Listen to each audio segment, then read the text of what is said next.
Կալուգացին նորից արեց, դիտենք։ Գաղտնիք բացել, որ դուք շատ ուշադրություն չդարձնեք վարչապետի ասածներին։ Վարչապետը անցյալ տարի երբ գնացել էր Չինաստան, դուք գիտեք, այնտեղ կան ռեստորաններ, հատուկ սնկերի ռեստորաններ, որոնք մարդկանց մոտ գալյուցինացիա են առաջացնում։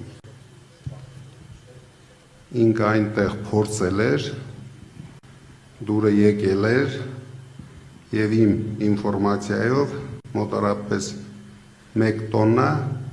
հետը առել բերել է Հայաստան։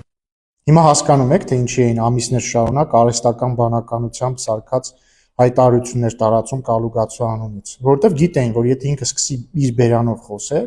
բոլորը միանգամից հասկանալու են, որ նա անգրագետ է, եւ ավելին, նման լիակատար ապուշություններ է սկսելու դուրս տալ։ Ինչն էլ տեղի ունեցավ այսօր։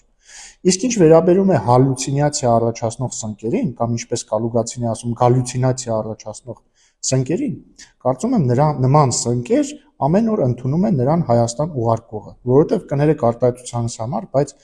միայն կայֆի տակ եղած մարդու մտքով կարող է անցնել, որ այս անգրագետը կարող է գալ Հայաստան եւ իշխանություն վերցնել։